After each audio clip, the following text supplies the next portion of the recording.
Happy Wednesday, guys. Welcome to the Saratoga Podcast. Dan, how about them Bills? Robin too, huh? I know. I'm flying the colors here. I know.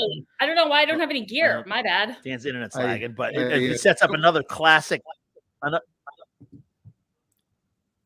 we lost you. I was going to say, it sets up another classic Mahomey v. Bills matchup. This time it's in Buffalo, so you got to give the edge to Buffalo, but it's quite the rivalry they got with Josh Allen. Oh, sorry about that. Yeah. Go ahead, Robin. No, I just can't wait for poor Patrick Mahomes to go down, buddy, down. He doesn't know what it's like to play at Highmark Stadium. He doesn't. He doesn't know what it's like to play away from Arrowhead in the playoffs. This will be his 13th playoff game, or he's had 13 already, and he's never, other than the neutral Super Bowl sites, he's never played a playoff game at an away location. This will be his first time. Now people are going to groan here, but we can't mention the Chiefs coming to Buffalo without mentioning Kelsey and without mentioning Taylor Swift. My daughter, every time Kelsey's in a TV commercial, she looks at him and she goes, "Is that the guy that's dating Taylor Swift?" she has no idea who he is. That's going to be my next question. Does Taylor Swift travel to Buffalo? It's believed she will. In playoffs, she best be. Yeah, it's believed she will. Which will, let's face it, she adds an element of fun. Even when if you're going to complain about it, it adds an element of fun. I agree. No hate on my end. So lots to talk about. We had a city council meeting last night that I know we want to recap, and a few other political things we wanted to update people on, and also some exciting business news, which I'm really pumped about. But I think we should start with our city council recap, which I apparently am really excited about with my exclamation point. It was pretty mild to get too excited about. No, I know. I meant the little banner that I threw up. I don't know why. Oh, sorry. I missed that. Okay. Very good, Robin. So I went to the meeting last night, and I know you guys watched. There were probably maybe 10 people in public comment, if maybe 8 or 10. I thought it was interesting because it was the first council meeting with this administration that Saratoga BLM had specifically put out a call to action on their social media pages to get people to the council meeting as they wanted to comment on the new rules for public comment that were being voted on last night.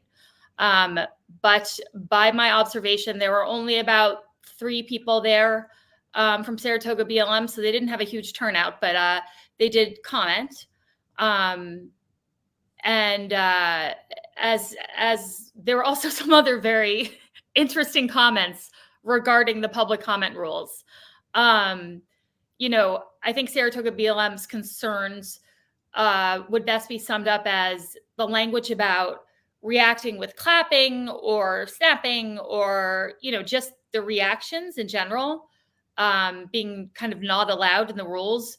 To them was kind of penalizing people for having an emotional reaction to something, which I think there's some validity to. I think it's a valid point. I don't think that they were going to be enforcing those rules, to the letter of the law, but I could kind of understand their point. You were there in person, correct? Because you spoke. Yes. You were one of the speakers, right? You spoke. Very, very well done, by the way. And Michelle Madigan was one of the, even though she's the county supervisor, she can still speak. And she's spoken at the public comment portion regarding the on-call pay. But I got to ask you, Robin, because you were there and I'm watching on a tiny phone screen. There was one that was, I don't want to say bizarre, but, like a poetry, and she had something on and she was speaking in biblical terms. Can you expand on that? Because I only had so much on the phone. I can. So there were a couple interesting comments. One in particular was from a woman who showed up in almost what looks like a little Red Riding Hood outfit. She was wearing a red cape with a red hood on and then a mask, so you really couldn't see her face. And I was kind of looking at her like, all right, what's going to go on here? Well, what she was doing was, in my opinion, a pretty janky impression of The Handmaid's Tale. I don't know if you guys have ever seen The Handmaid's Tale. I have not. Okay, well, basically it's about this like fascist government run by all men and women are completely subservient, blah, blah, blah, blah, blah. So she was dressed up as a handmaiden and she went to the microphone and was like, my lords, "My lords," and kept like bowing down while talking about the public comment rules and, you know, if she may be allowed to speak or if she may be allowed to have a thought. And she was parroting Handmaid's Tale to make her point about the public comment rules. I don't think it quite landed for most people. So, you know, A for effort. I don't mean to laugh at her. She had it was comical. Artistic way, but yeah, I went right over my head. Yeah. Yes, she was sitting with the Saratoga BLM folks who also found it quite comical. There was also another comment right off the bat. The first comment was from a husband of a former employee who spoke about his wife being let go without cause, I guess maybe last week, from a pretty high-level position at the city. So that caught me off guard a little bit. Did you guys hear that one? I missed the first 10 minutes, and if you recall, I was kicking myself because I missed that. So I didn't see it. I'll watch it on the tape, of course, which should be up as soon as this afternoon, I guess. Adam, I think you saw it, right? Uh-oh, is Adam frozen? Yeah, I guess he's frozen. Okay, do you want to text him that he's frozen? Well, you talk. Sorry, guys, my computer was on the wrong network, but I think I'm good now. Yeah, I thought maybe you were lost in thought, but I'm glad you're back. Let it be known, Dan went 6 minutes without any technical flubs so far. I want that known. Noted. So Adam, I was just talking about that first public comment, which was made by the husband of a former employee of the city. Did you catch that one? Yeah. And, you know, my thoughts, the first thing is that kind of reeked of is, if you remember, the last administration kind of came in and just started making really large, impactful personnel changes about moving positions around and firing people. And just, you know, if you remember, they got rid of the city attorneys. I mean, some really, again, meaningful, deep, impactful personnel moves. So at the surface, that's what this initially struck me with. If this lady was let go, from the sounds of it, on day one of Safford's mayoral tenure. So that's what bothered me was, again, that when you go into an organization, at least take the time to get to know people, get to know your staff, get to know their abilities and their weaknesses and their flaws, and then make personnel decisions. Don't just go in a position that you've never done before and make decisions based that you have a deep knowledge of this position. With that being said, I think there's a little more to the story. Is that correct? Well, so I'm going to play devil's advocate here for a moment. I would say, so this was someone who was in the planning department. And, you know, perhaps the mayor, you know, took office, went to talk to the people in his department and, you know, heard that this person wasn't up for the job. I'm totally speculating on that, as opposed to just making like a rash decision. But again, that's speculation. I do not know why she was let go. I do know who this person is. I don't know if her name was disclosed last night, so I don't know if I feel totally comfortable naming her in this situation. Well, her husband, when he spoke, named himself. Okay. So in general terms, this was someone who was Mayor Kim's executive assistant, and then applied for and was hired for the position of, I believe it's called Director of Sustainability. It's actually a huge job. And it was a job that was previously held by Tina Carton, who worked at the city for years and years and is very, you know, well-known. She did an incredible job. You know, a lot of this has to do with securing grant money and then managing the projects that the grant money is for, whether it's for anything having to do with climate, environment, or, you know, like the Missing Link Sidewalk project.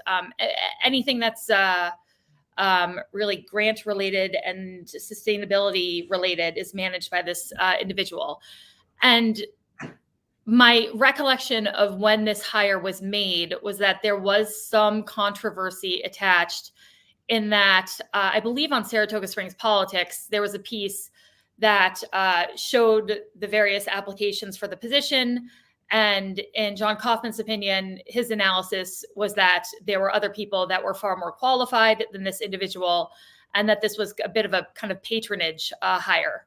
But again, that was his opinion. I'm not making judgments, but that was kind of the background as far as I know. He did note that the qualifications were changed, apparently in favor of this person's then qualification. In other words, she was not qualified by the then qualifications, according to Kaufman, and then they dialed them back somewhat, and then she put in an application that they deemed that she was qualified. It's a good post. When was that post? Do you know, Robin? If someone wanted to look at it. I could look it up. I could look it up. I have it as well. I don't know if anybody's been. I've been in the job market lately, and one thing I will say about kind of defending hiring from within in the people is that in the corporate world, it's an extremely common practice. Totally. Of pulling people up again, at the surface, if you have somebody who's not quite as qualified as the other candidates, but who's worked for you, who you have a good working relationship with, who knows the corporate environment and the corporate culture that you operate in and is a good fit, there's a lot to be said for that. So, my takeaway, this wasn't a wholesale get rid of risk and safety, and we're going to get sued for, it's going to cost us hundreds of thousands of dollars in the future. I don't think it's that big, but I think it's something to keep an eye on, because again, making these personnel decisions on day one, my business background tells me it's not always unless you have some, like Robin, like you said, unless you had some real good intel that this person is just horrendous at their position, which again, we don't know. We don't know at all. In fact, I do know this person personally, and I think she's delightful. And I do think it was just kind of a bummer all around to have to have a husband come in to discuss his wife's, firing. It was just uncomfortable. And I hope there's other avenues he or she can pursue if they need to, resolve whatever may need to be resolved. Yeah. With that being said, and I don't know really any of the players here, so I can be a little more cold, but if you have a job higher in government and that job you serve at the pleasure of somebody, whether it be the mayor or somebody else, you serve at the pleasure. That is one of the pitfalls of taking a job like that, is that there are no civil service protections and so forth. And I don't know the details of this job. I don't know what the nature of it was, but it sounds like this person served at the pleasure, and that's the way it works. And Adam, to your point that you wish the mayor would have gone in and given it a few weeks, that's a valid point. I get that, but in the end, it sounds like it was his authority to make the decision, and apparently he did. Yeah. We have a helpful comment from a reader, by the way, who's letting us know that it was the August 23rd, 2023 blog on Saratoga Springs Politics that had the details of when John Kaufman wrote about this. So thank you, Dina. We appreciate that. Yeah. Dina had also mentioned earlier that our masks allowed in City Hall, that could be dangerous. This mask, I guess, could be construed as kind of a COVID type of mask. So that's kind of, I think it is kind of strange for someone to completely obscure their face. I do think that's not great, but I think this could have probably been passed off as a COVID mask and just a red hood. Were you unnerved by it at all, Robin, or did you just sort of shrug?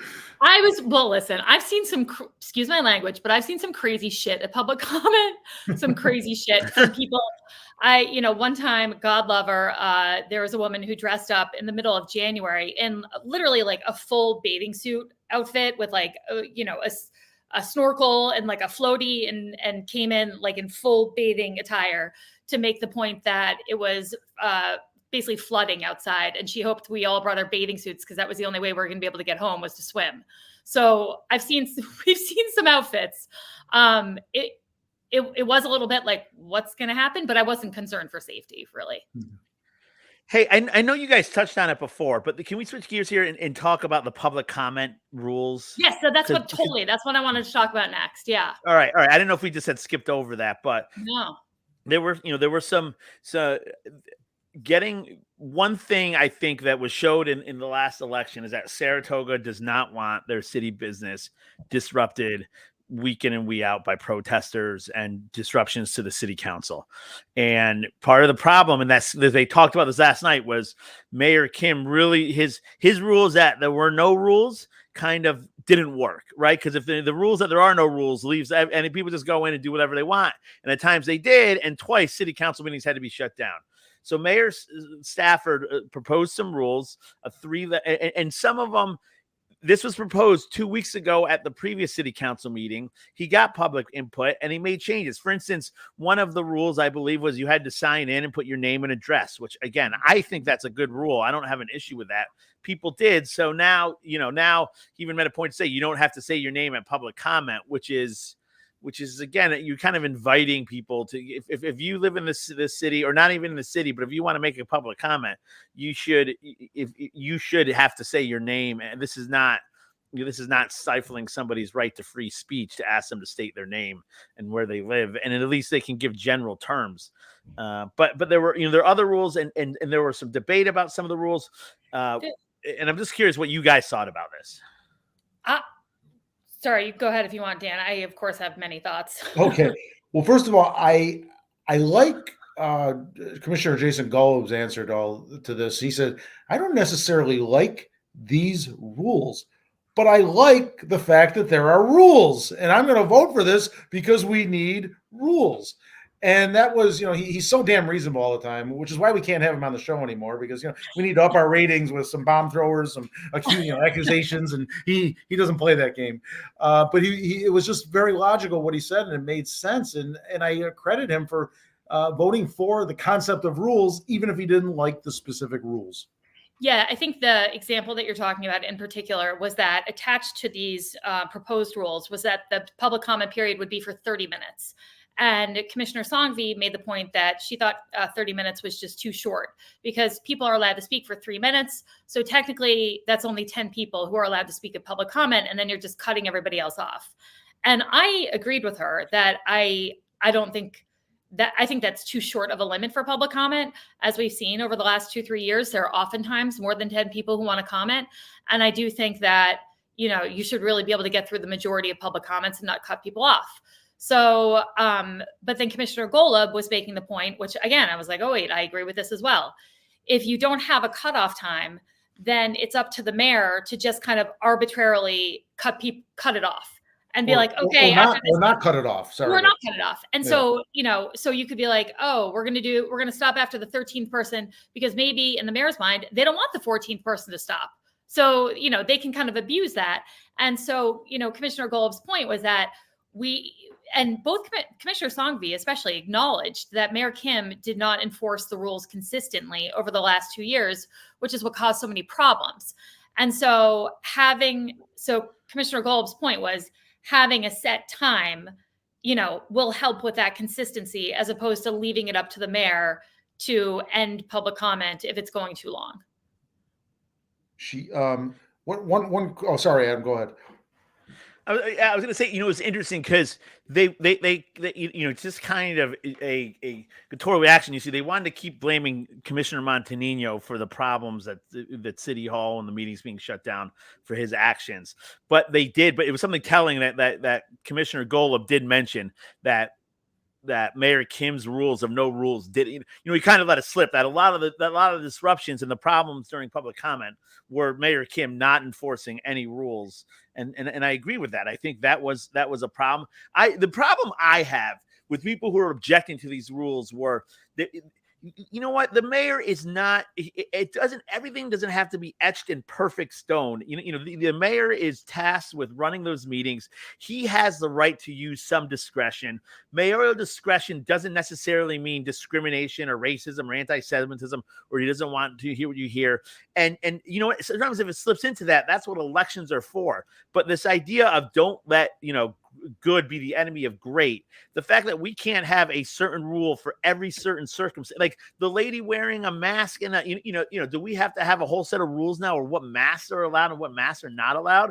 Or I agree, you shouldn't be able to come with your face obscured to City Hall because that is a potential security risk. Now, if it's a COVID mask, it's one thing, but if you have a COVID mask and a hoodie, so all you're showing is your eyes, then I would make the argument, and I think it's reasonable, and a reasonable person would think you're purposely masking your identity and for what reason? That's a safety hazard. So I think the commissioners who voted against or have issues with this got so caught up in the granule. We have to make sure every dot is, the mayor can't have any discretion, because any discretion by the mayor may mean he's being discriminatory against a certain group.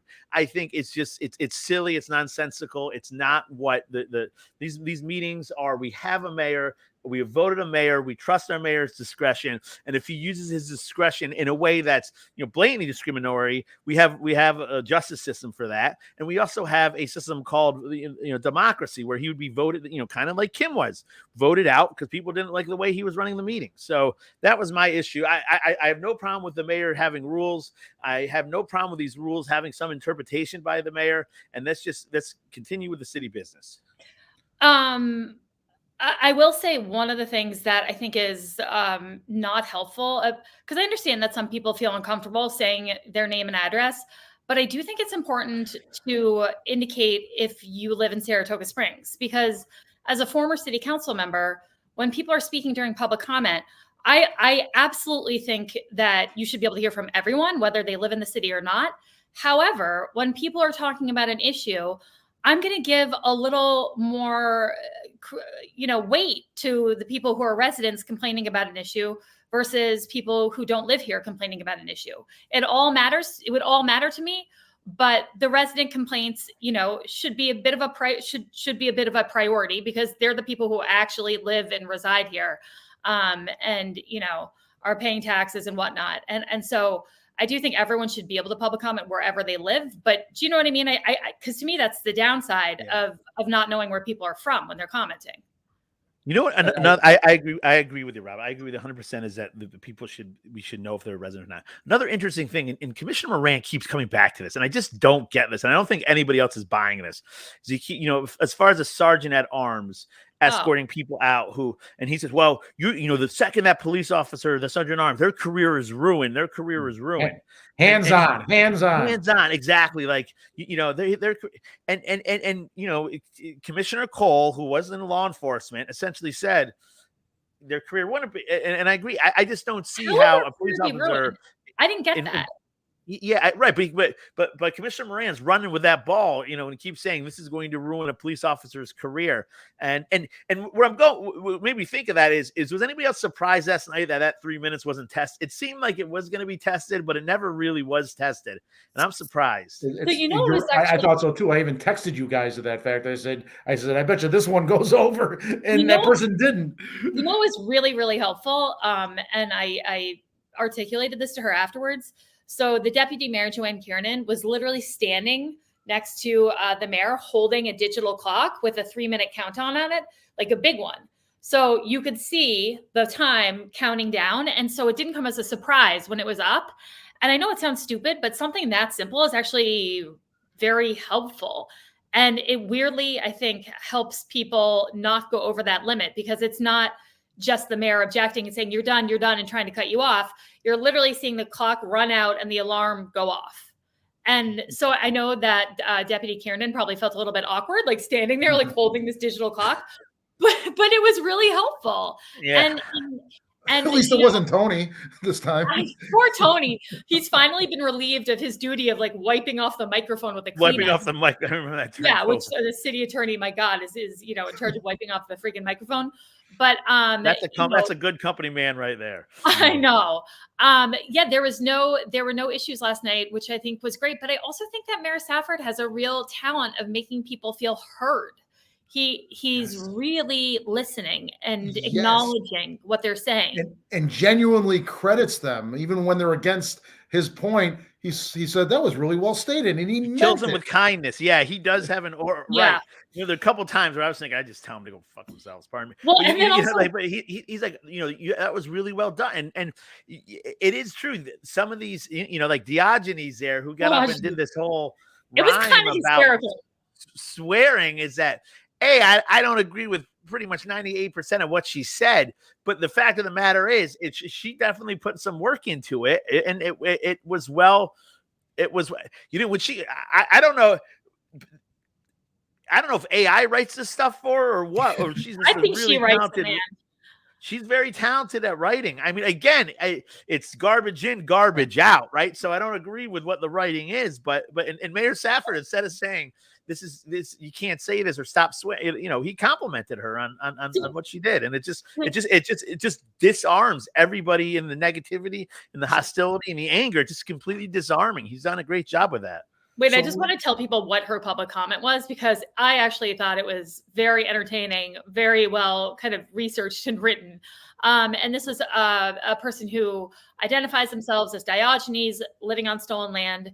She's a frequent flyer at city council meetings. And what she read last night was basically a public comment that pointed out that in some cultures or in some periods of time, certain words were considered profanity. That wouldn't be considered profane now, or vice versa. And she was giving examples of those words in that language.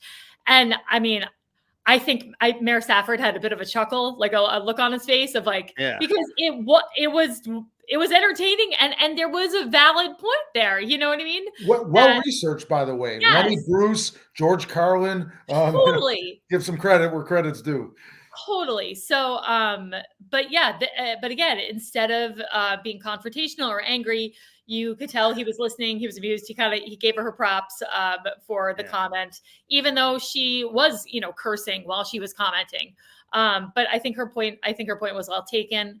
And then I think the only other comments last night that we had were primarily about the on-call pay situation that we talked about last week. Wait, before we go there, Robin, let's bring this home and say what happened. I'd like to say what happened with this. Commissioner Sungvi made what she called, and I hear it a lot at the table, a friendly amendment. In the law, I'm sure in the city charter and Robert's rules, there's either an amendment or there's not an amendment. A friendly amendment is a term of art, I guess I would say. But I didn't view it as a friendly amendment because she wanted to completely erase the 30-minute time limit. And I'm not saying it was hostile or anything, but it was, that took out a major point in the proposed rules, was to have a 30-minute time limit. And she said, I don't want one. And I think it was Commissioner Moran that offered her some language to up it. And she just at one point held her ground, and I think it failed. The amendment was seconded and it failed. And they said, do you want to redo the one? Do you want to resubmit your amendment with, a higher time limit? She just said, no, I don't. She was pretty firm about that. Some might say stubborn, but so it did pass as proposed, right? There were no amendments. It did pass as ultimately proposed last evening. Correct. So she had offered a friendly amendment to get rid of the 30-minute limit on public comment. That failed as a friendly amendment. And then there was a suggestion of her amending that to make it a 60-minute public comment period. She had no interest in doing that. And then Commissioner Moran did point out that it was the executive in charge of the meeting, AKA the mayor. It was under the mayor's discretion to, extend that public comment period if they wanted to in the moment. Long story short, there was, a significant discussion. They voted on the public comment rules as proposed in the agenda, and it passed 4-1, Commissioner Songvi being the dissenting vote. And I just want to, throw up one comment, guys. Dina, again, just said she's a published author with many books available on Amazon.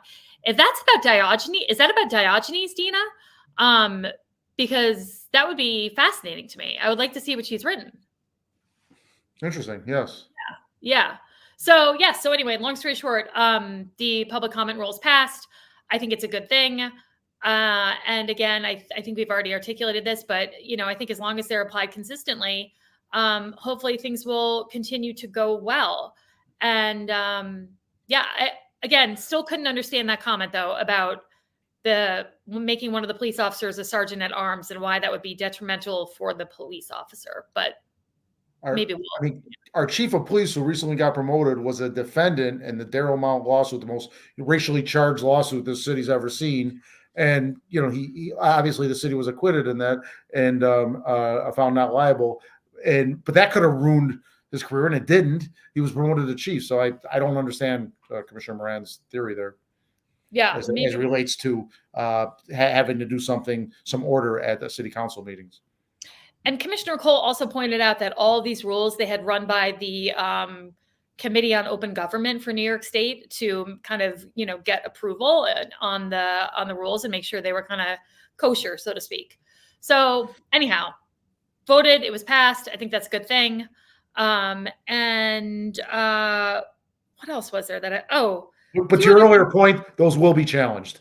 We suspect, right? I think all three of us agree at some point, either inadvertently or purposely.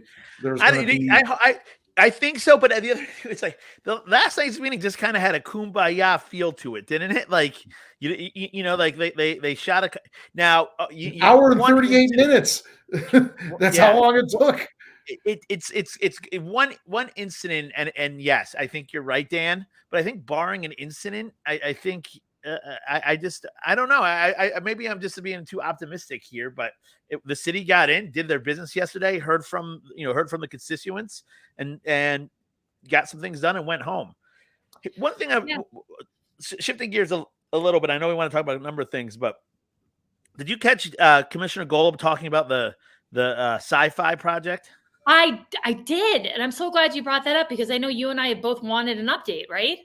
Yeah, and I was a little, so just to let people know, sci-fi was an initiative I believe started by Commissioner Madigan when she was a commissioner of finance, and essentially what happened is a company offered to come in and say, listen, we're going to put the latest and greatest cable in the ground in Saratoga, and we're going to run a connection to every house. Broadband. And what's that?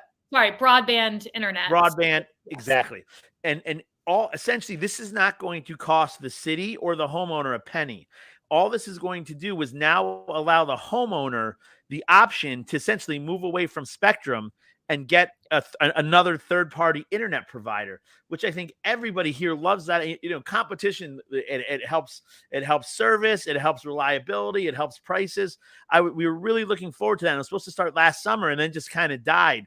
But right, Robin, this is what Commissioner Golub was essentially saying about the sci-fi project. Yes. So basically, what happened was that the manner in which this broadband cable was going to go in was that they were going to do micro trenching, which would be like, I think like trenches like this wide, where they would sink the cable on the sides of city streets. So they did an initial test last winter or the winter before, I think it was last winter, of the micro trenching to see if it would hold up under a Saratoga Springs winter. It did not. And so they had to come up with a new plan in terms of how they would install this broadband cable. And then also there was a bit of a pause because this is a privately held company that's doing this. And I guess they had some funding issues or something. So that kind of like delayed things a little bit. It sounds like the funding issues have been cleared up. They're not with the city, by the way. They're with the private company and their equity issues. Those issues have been cleared up. And I guess they've come up with a new methodology for the cable that my understanding was DPW has signed off on. And so we are once again, hopefully moving forward. And thank God, because you guys, the internet situation here blows. Like, let's be honest. Like, Spectrum is wicked expensive. And as we know from Dan's experience, very unreliable. And we do need competition. And Vios is not coming up here. I mean, we've gone through this. I've gone through this extensively with other people. We desperately need another option. I think this is the option.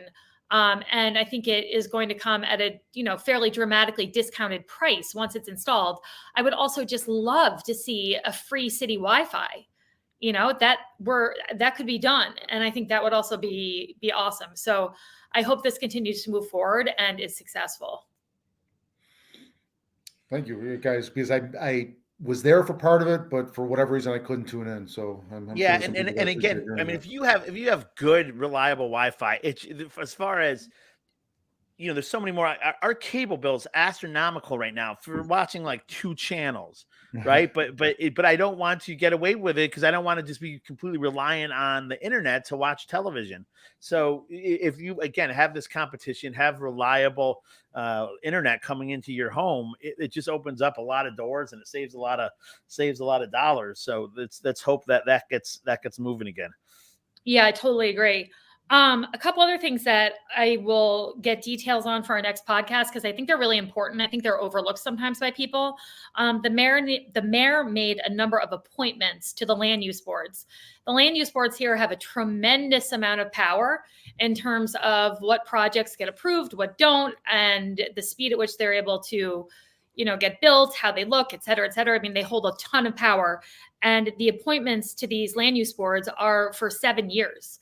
So they're significant, and they're at the pleasure of the mayor. The mayor has that responsibility to appoint people to these boards.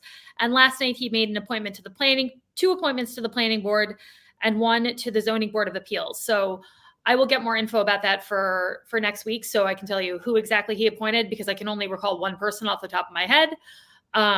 So what I will say about his appointments, though, and this is what I was happy to hear, and we haven't seen that, and some of our members don't, is that the appointments, when he was discussing their credentials for the appointments, they were engineers, they were in the construction business, they were people with, they weren't Skidmore professors per se, they were people with intimate knowledge of land use and how this goes. It wasn't.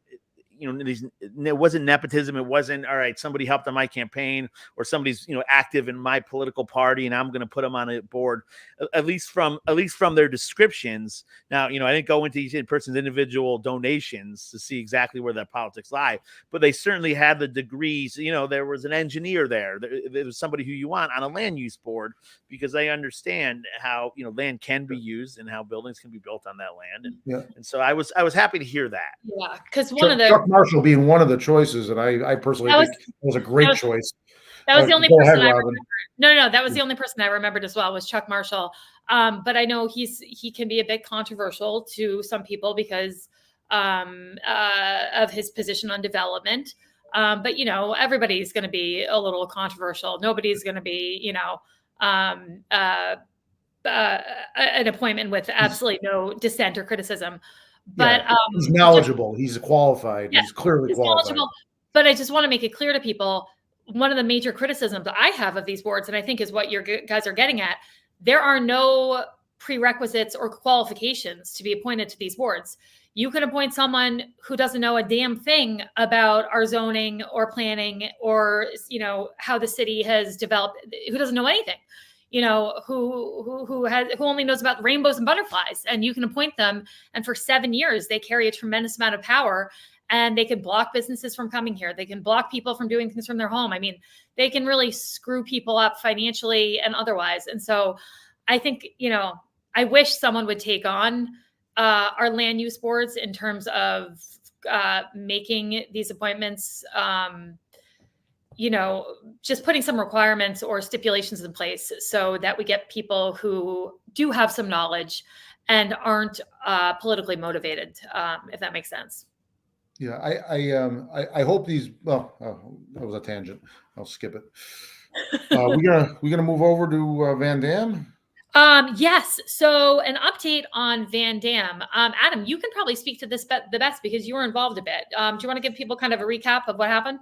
Yeah, sure. So, Van Dam Street has had a truck traffic increase throughout the years. My sister recently moved to a house on Van Dam Street. We own some property there, so I'm pretty. I spend a lot of time over there, and it's gotten so bad where the intersection of where Van Dam goes down and reaches kind of Broadway and 50 can be backed up for 2 blocks. And it just became a mess. And the amount of truck traffic, and essentially what was happening was Van Dam Street was being used as a shortcut for trucks, coming from, and now I know there's more to this, but essentially coming west to east and then heading south. So that if they're coming from, Western New York, instead of going to Albany and hopping south, they kind of cut that. I mean, a lot of people know what I'm talking about. Cut that corner and come through Saratoga, and there's health hazards involved with this. With all the exhaust, these diesel trucks are coming out. There's safety issues. There's noise issues. So the Van Dam Neighborhood Association got together and petitioned the last administration to put a 5-ton weight limit on Van Dam, and not so essentially telling those trucks you got to go somewhere else. Like everything there was some controversy with it, but the Mayor Kim and the city council ultimately voted to put up 5-ton signs. And then about a couple of weeks later, the DOT chimed in and sent a letter saying, and I don't have the letter in front of me, so my verbiage is not perfect. But this is a state designated alternate truck route, whatever that means. So essentially, the city does not have the authority to come up and put up these 5-ton signs. Now, real quick, I'll just give my 2 cents with all this. Do you want me to just read the last sentence here from the letter? Yes. Yeah. Great. So it says, we do not believe the city's 5-ton weight limit may supersede the federal regulations and respectfully request weight limit signs be removed from the section of Van Dam Street designated as an access highway. So they're asking that those signs be removed ASAP. Right. And my understanding is that they probably are going to be removed. We can come up with a better thing. But this is my 2 cents. I think they're already gone. I think they may already be removed. But my 2 cents on this is Saratoga is being used as a shortcut. This isn't, local deliveries, local trucks have the right to go, even with those 5-ton signs out. My understanding they could come through. It's like a war of attrition. We got to fight them everywhere we can to get these trucks. We have a robust interstate system. I have no problem with the previous administration doing this. I know some people did. I think this was a good move on their part. We have to just keep on blocking them till they go around our city and don't use us as a shortcut and put our residents' health and safety in jeopardy. So I hope that Mayor Safford and the current city council takes this on full force and with the help of Kerry Warner, gets these trucks out of our city. So that's my 2 cents on it. But I wonder if you guys feel the same, because I know there's some dissent. It is going to be really, really tough to do that. As you saw, the city council, and I got to go back for a minute. The city council, again, the last city council was like the gang that couldn't shoot straight. They just mistakes after mistakes after mistakes.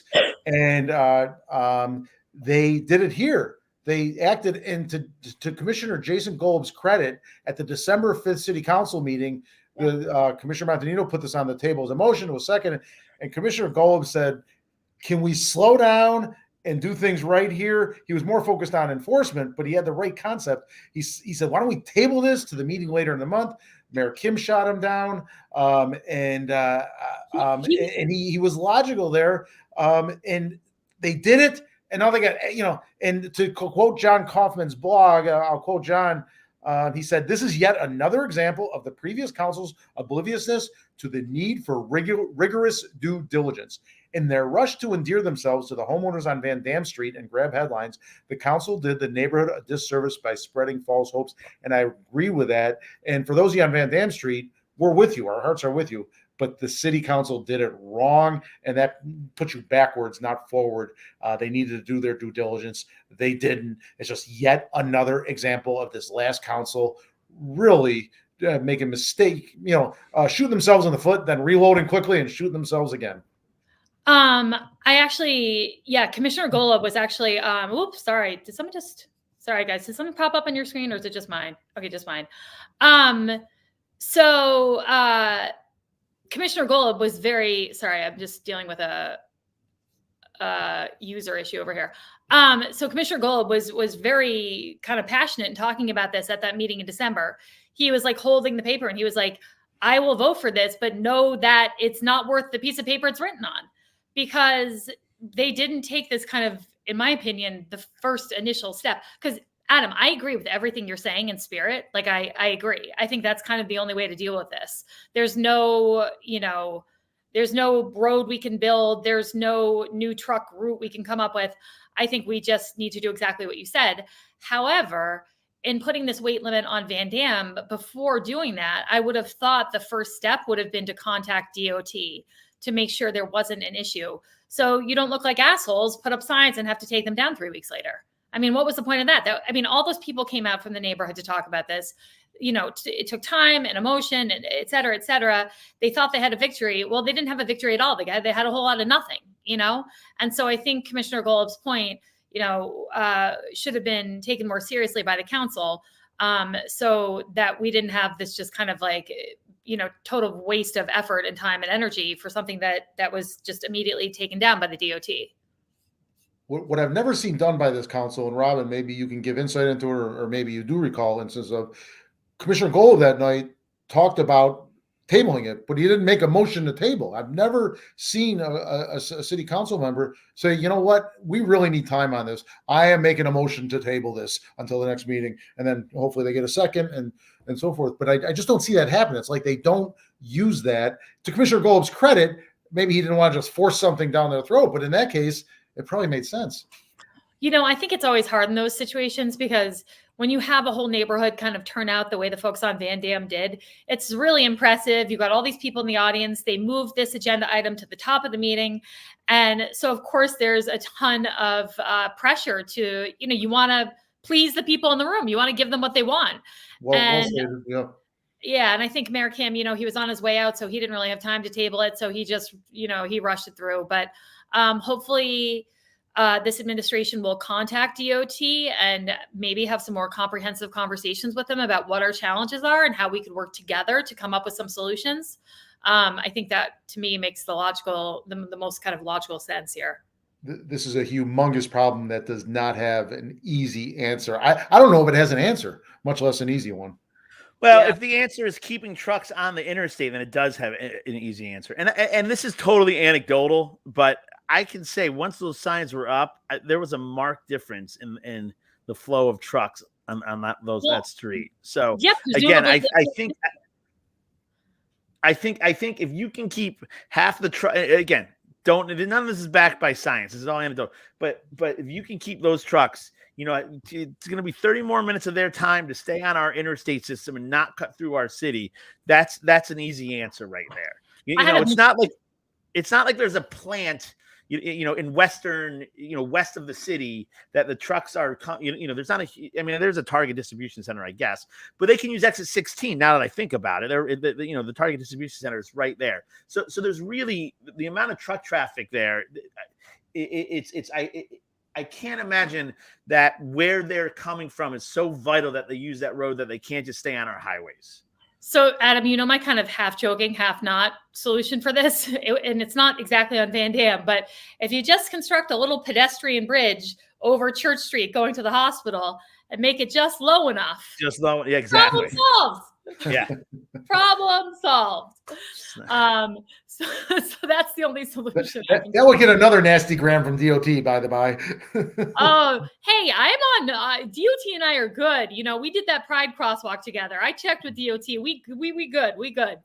In other news, they did approve the purchase of a new ladder truck for the fire department, which I think is a good thing. Pretty expensive, but a good thing nonetheless.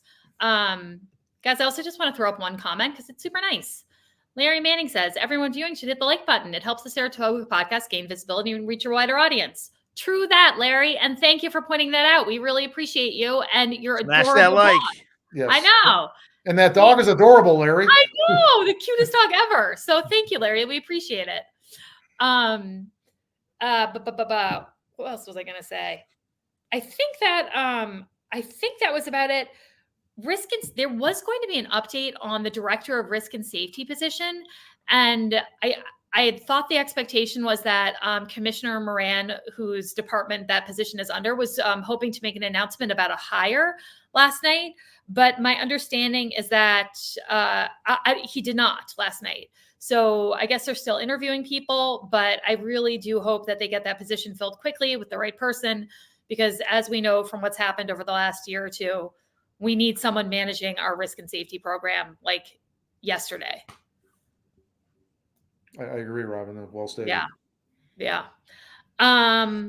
We had some economic development news, hospitality. Yes. So we have some. Well, I'm thrilled about this business news. Do you want to share, Dan? Yeah, in this morning's Times Union and probably elsewhere by now, because I copied on Saratoga Report. Shameless plug there. The owner of Nove Restaurant out in Wilton, and Robin, tell me the name again. I'm sorry. Lou? Yes. Last name. Sorry if I'm putting you on the spot there. The owner, anyway, he apparently has bought or is in the process of buying Sperry's restaurant.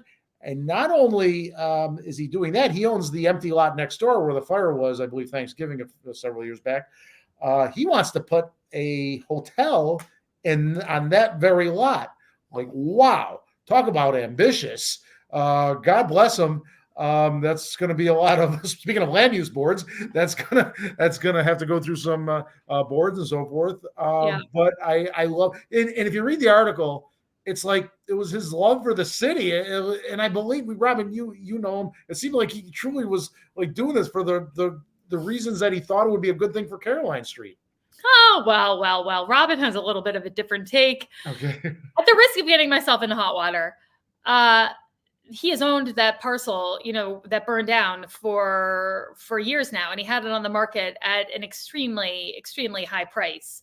It did not sell. And I think that's now why he's choosing to develop it. So I don't think it's out of necessarily his love for Saratoga and wanting to add something to Caroline Street, because if that were the case, I think he would have taken action on it over the last 7 years that it's been sitting vacant.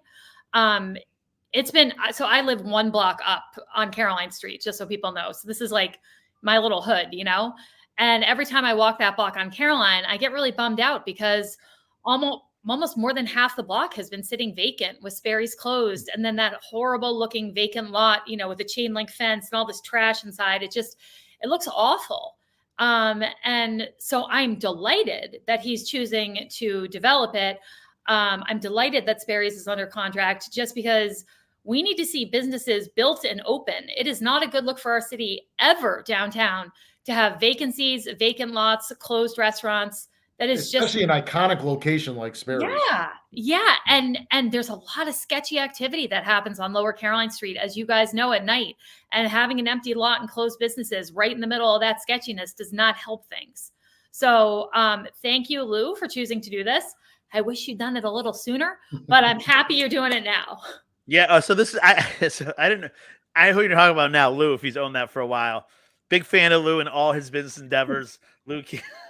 I know I'm going to get killed in the night. Adam, you know a thing or two about hospitality, your family and so forth. Do you have any thoughts on this?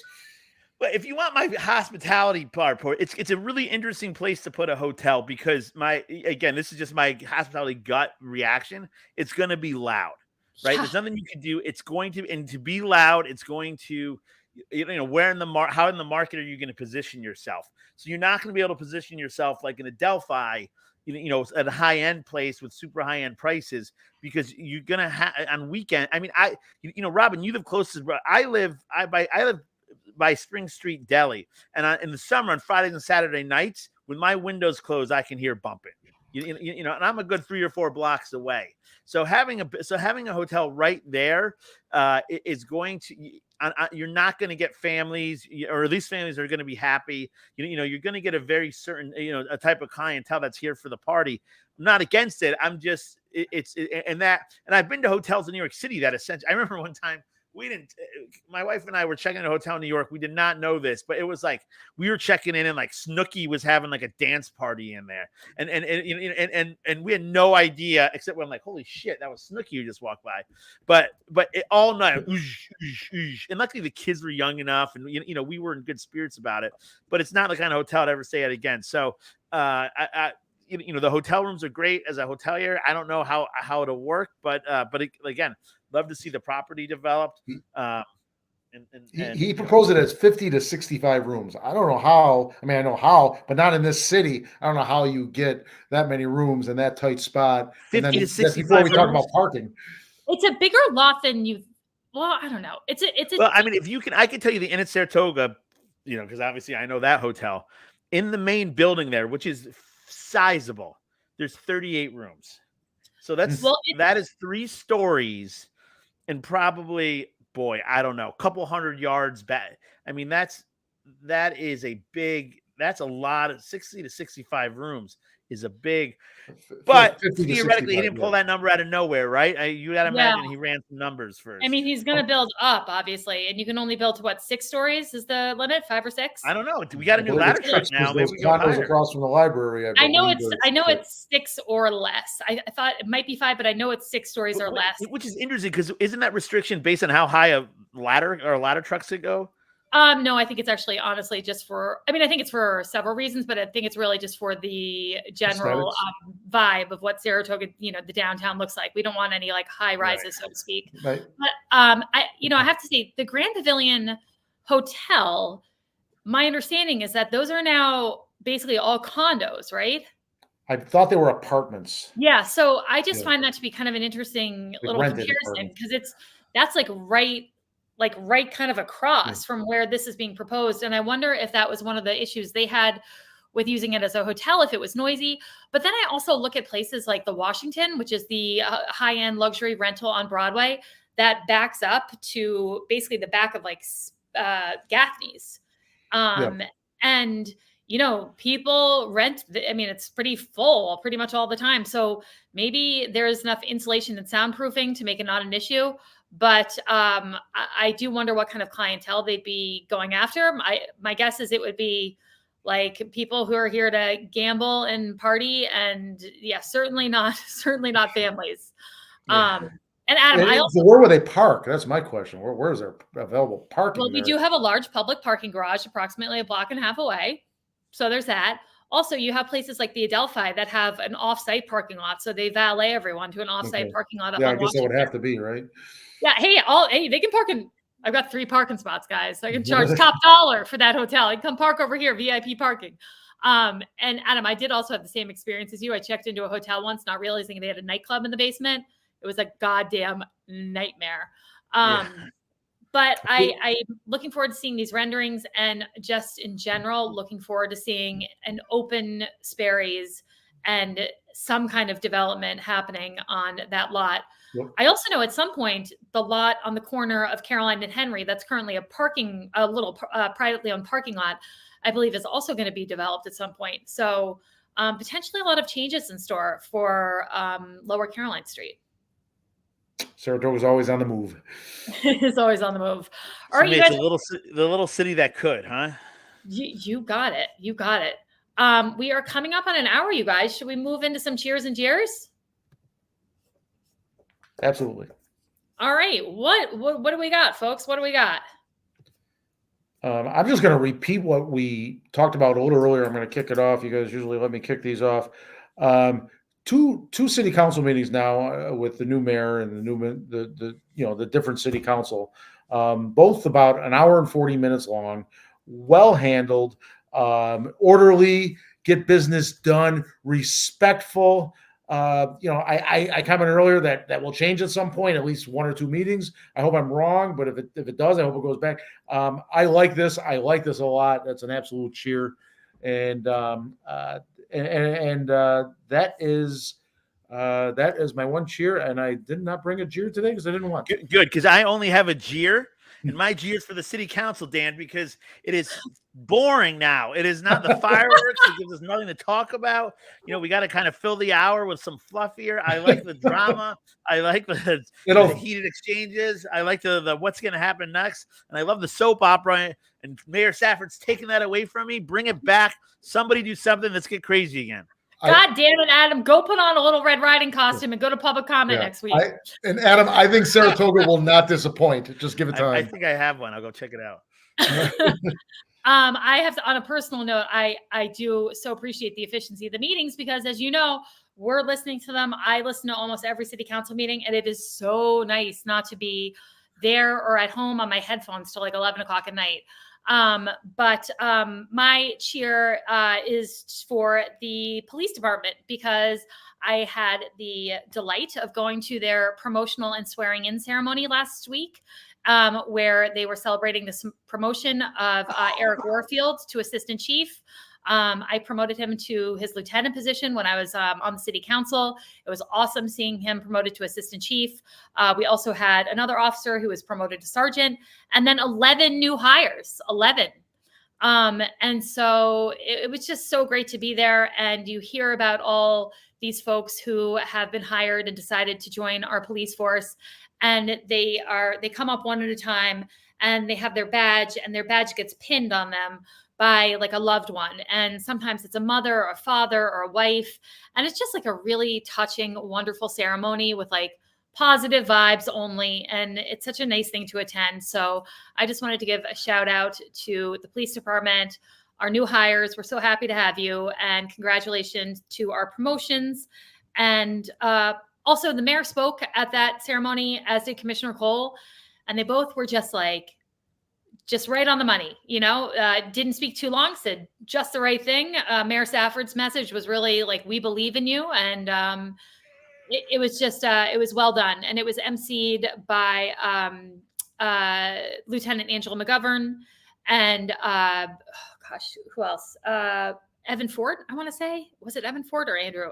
Anyway, they did a great job emceeing it. So kudos to the police department. We love you guys. Terrific. All right. Well, we are almost exactly at an hour. Sorry, we were running a little late today, but we were here on our Wednesday as promised. Like us, follow us on YouTube. We've got 100, maybe 50 subscribers on YouTube. If you subscribe on YouTube, you can be notified when we go live on Wednesdays. If you can't catch us live, you can find us on basically every podcast platform. So wherever you listen to podcasts, look for the Saratoga Podcast. Excellent. Thanks for watching, folks. All right, kids. We'll see you next week.